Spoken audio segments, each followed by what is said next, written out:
Hey guys, Yuli here. So in today's video, I wanted to show you all of the seeds that I bought in Russia when I went to visit my parents back in October. Now, transporting plant material from a foreign country is a very complicated issue, so I will talk about that at the end of the video because I want to jump right into talking about the seeds. So when I went there, first of all, it was wonderful to see my parents. I haven't seen them in 2 years. I got to see my brother, who promptly took me to garden centers because he knows how garden obsessed I am. And I was actually surprised to see this many seeds still on sale. There were like just walls of seeds, both the vegetable and the flowering variety. I did buy both. But I'm only going to talk about the flowering variety in this video unless you want me to go over the veggies as well. So some of these seeds I have grown before. I even recognize some of the varieties. Some of them are American varieties. Some of them are Russian. And they do discuss a little bit about testing sites in Russia to make sure that these perform well there. So this is very, very exciting to me. So I'm just going to go ahead and get started. The first seeds are Alyssum, and I'm sure you've heard of Alyssum before. It's a quite popular annual here in the United States as well. It is a shorter annual, so it is very easily worked into the front of the border or maybe a window box or a container. They bloom with these beautiful white, pink, purple, or lavender-like color flowers. They are scented, and I love the scent. I think it smells a little bit like honey to me, and they actually do attract a lot of pollinators. But to some people, the scent is a little bit off-putting, so I just want you to keep that in mind. So the next group of seeds I have here are China asters or Calastophus. And as you can see, I went a little bit crazy with the varieties because I love these. Actually, this was the first annual I've ever grown as a kid. I was probably 9 years old, and when I saw the flowers, I fell in love with them and I fell in love with gardening. Now, China asters are not as popular in the United States as they are in Russia, and usually when I go back there, there's a lot more varieties available. There are more varieties available now as for the last couple of years, but I just had to have all of these, and they're actually interesting because they almost come in groupings like the dahlias. There is the cactus, the ball, and they do look like dahlias when they're grown in the garden. They are fairly easy to grow. I start them inside the house or winter sowing or directly sowing. They're a good candidate for succession sowing if you want sort of 2 waves in the summer. They last forever in the garden and both as a cut flower. I think once I had them last as long as 3 weeks in the vase, which is crazy. They are not particularly fussy about the soil. They do like a lot of sun.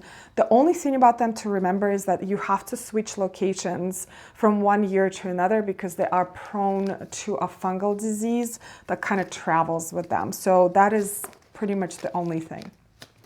This plant is new to me. This is Brachyscome, and they have these beautiful daisy-like flowers that come in lilac, purples, whites.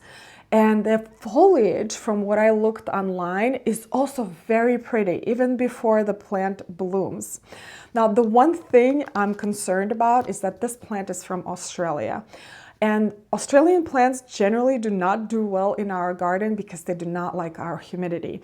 But I'm willing to try this. So they are fairly short plant. I think they're really good for container culture or maybe a rock garden.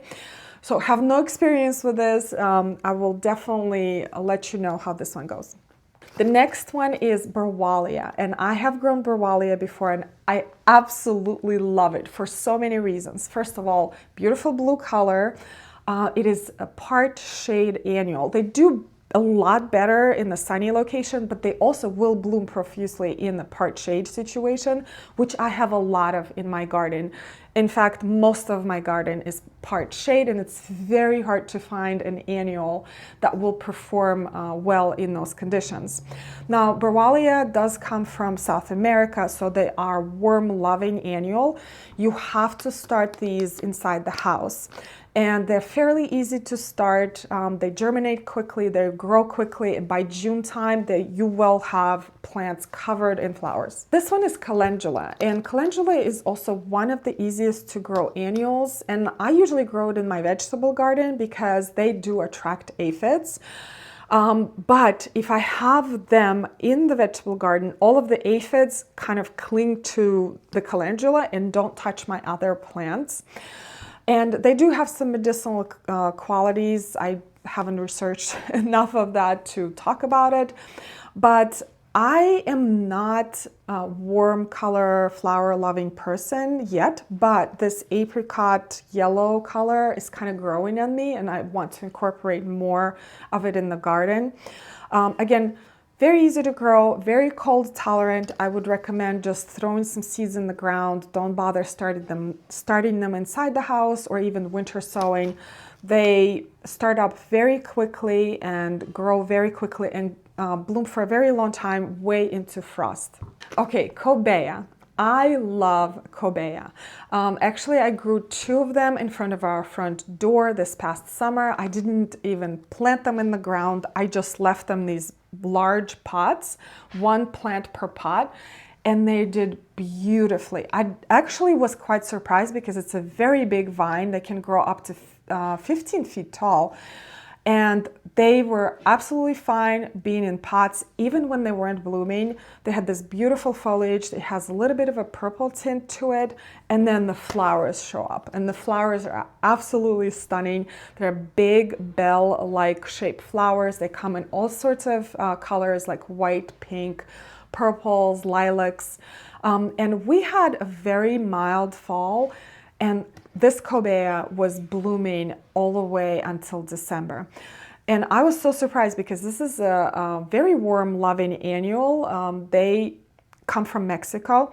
So you do have to start them inside the house in the spring, probably around beginning of March time. So by the time you plant them outside, they do have some bulk to them.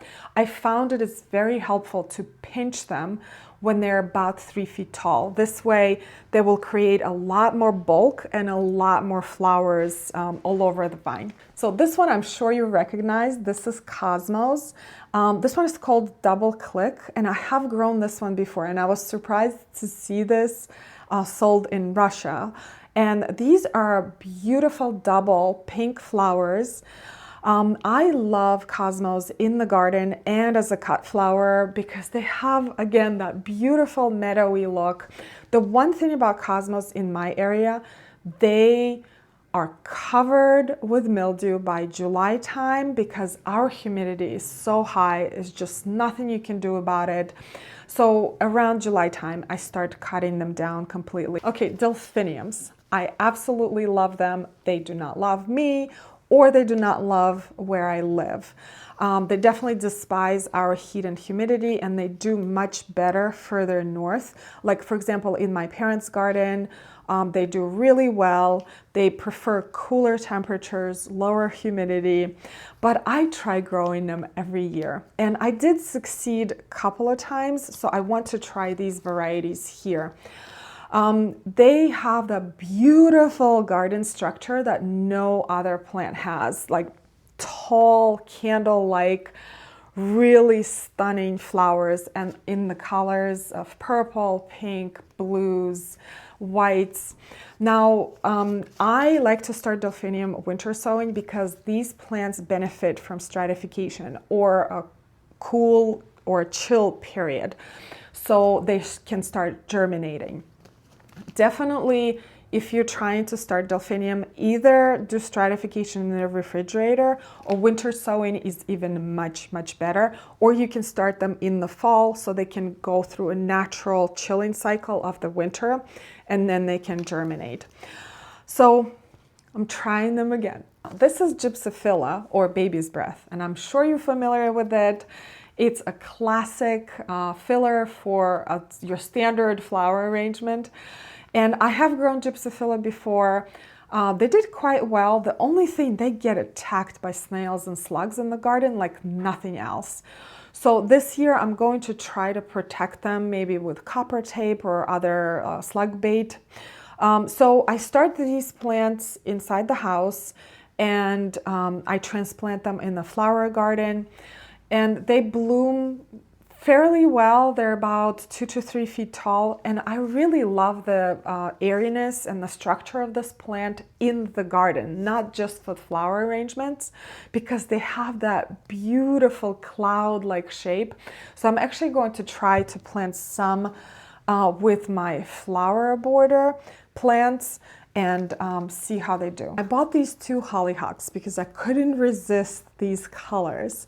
And hollyhocks are just stunning plants. Again, beautiful candle-like structure, lots of height in the garden. Now, these plants are biennials, which means you plant them in the first year, they kind of live through the summer and the fall, and then they bloom the following year. Although I have had a couple of varieties bloom the same year. Now, the only problem with hollyhocks in my area is the rust. They do occasionally get rust and kind of peter out, and I have to just get rid of them if it's too much rust. But sometimes I can just handle it for the beautiful flowers with a couple of orange dots on the leaves. That's okay. I start hollyhocks with the winter sowing method, is the best by far. The only thing to remember for me is to start only 2 seeds per bottle, because by the time I plant them out in the garden, they are huge. So that's why I think I had a couple of them bloom the same year, because they just grew so big they had to bloom. But other than that, they're just so dreamy and gorgeous. They do not reseed in my area. I never had them come back, so I have to buy seeds. So I can't wait to see these guys bloom. This one I've never grown from seed before. This is iberis. And I'm sure you've seen iberis or candy tuft being sold in the garden centers in springtime. Those beautiful carpet-like white flowers. Now this one is more pink lavender-ish.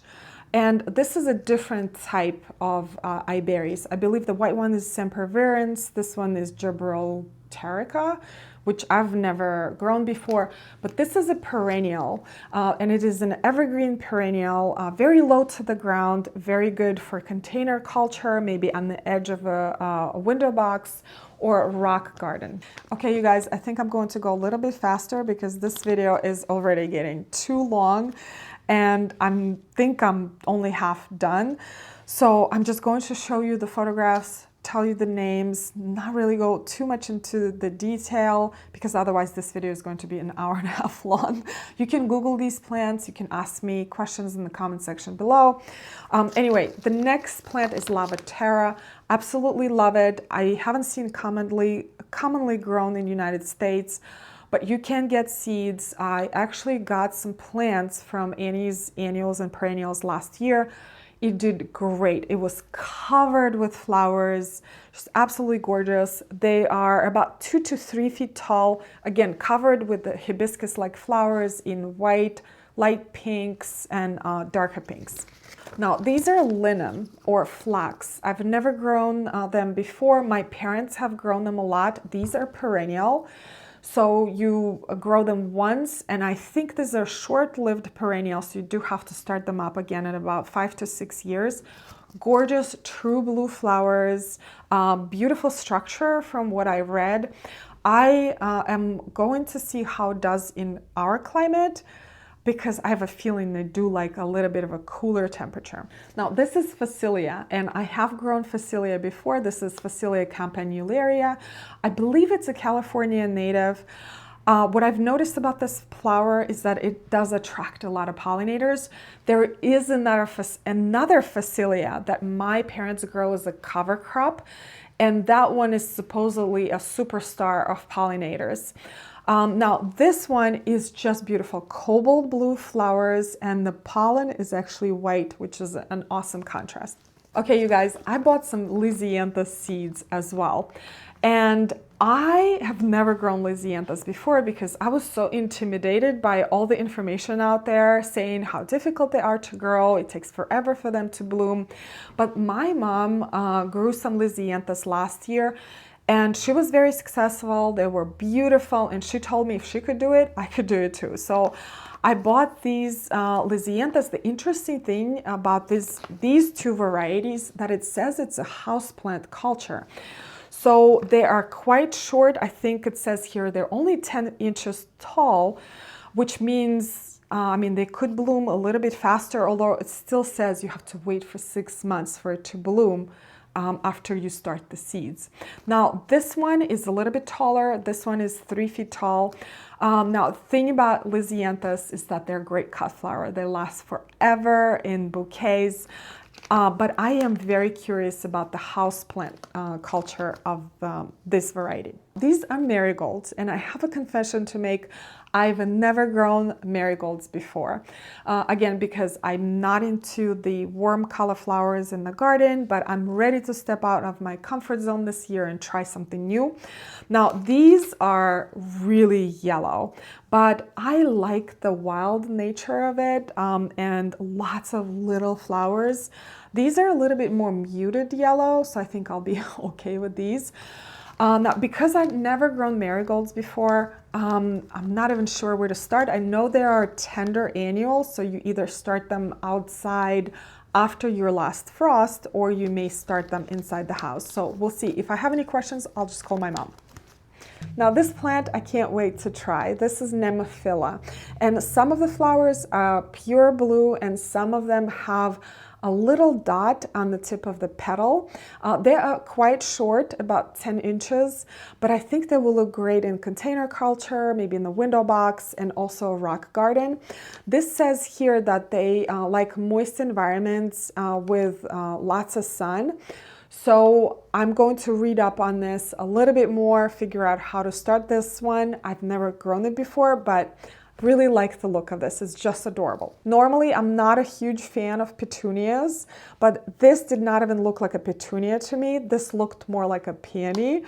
And I really am looking forward to seeing this bloom. And petunias are not that hard to start from seed. You have to start them indoors so they can bulk up by the time you put them out in the garden. You can grow them both in containers and out in the borders, but in my experience, I definitely prefer the containers over the ground. I also bought some sweet peas because they are such beautiful flowers. They're very elegant, they're fragrant. And I start my sweet peas inside the house. When they're about 8 inches tall, I pinch them. So they are bushier by the time I plant them out in the garden. They definitely need support because they can grow up to 4 or 5 feet tall. Keep in mind, the entire plant is poisonous, so make sure you keep it away from children and pets. Now, these are violas, and they have these adorable little faces for flowers, and you can buy them in the spring directly from a nursery. But a lot of times I can't find the varieties that I really like, so I prefer to grow them from seed, and you can easily start them from seed and actually cover a lot of ground from just one seed packet. And the last seeds are zinnias, and zinnias are one of the easiest annuals to start from seed. They come in all sorts of different colors. As you can see, I went for a little bit of a contrast this time. The only thing about zinnias in my area is that they are really prone to powdery mildew. So by August time, they are just covered and we have to cut them down. But I'm actually really curious about this selection and see how they perform in our climate. Okay, you guys, I hope you enjoy this, and I'm so sorry this video is so long, but I think it was just impossible not to go over all the little details about these plants here. But what I wanted to talk about quickly is the transporting of plant material from foreign countries to other foreign countries. So the long story short, it is very complicated. It really depends on the country of origin and where you're taking the plant material. I would never ever take actual plant material like the bulbs, stems, cuttings, anything that has soil on it from one country to another, because those things can harbor very dangerous diseases and insects, and we do not want any of that in any of our backyards because we've created enough problems with that. So I would not even try to apply for a phytosanitary certificate, although you could, but definitely call the customs, ask them for all the necessary paperwork that you have to fill out.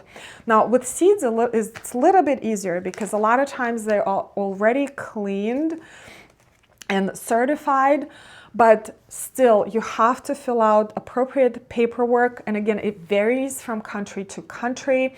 And when you arrive to your destination, definitely declare everything, because you don't want any misunderstandings in the airport. You don't want any fines issued to you, because it could be serious business. And again, this is not even about bureaucracy. This is about being good stewards of our land, because we don't want to create any more problems for our backyards and for our plants and biodiversity. So that is my quick answer to everything. Basically, it varies. Go online, call appropriate authorities, ask for documentation, certificates that you may fill out, and you may transfer some of the seeds this way. But again, I would not transfer any of the actual plant materials from one country to another unless you are a professional and that is what you do for a living.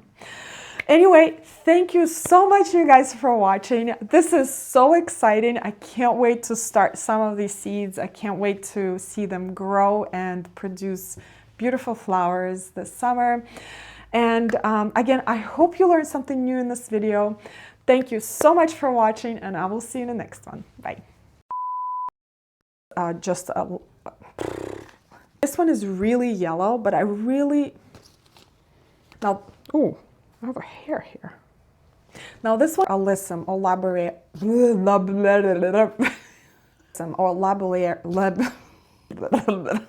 fan of Petunia, or what is that? I'm like full of hair today. Up a little bit more. What's the word?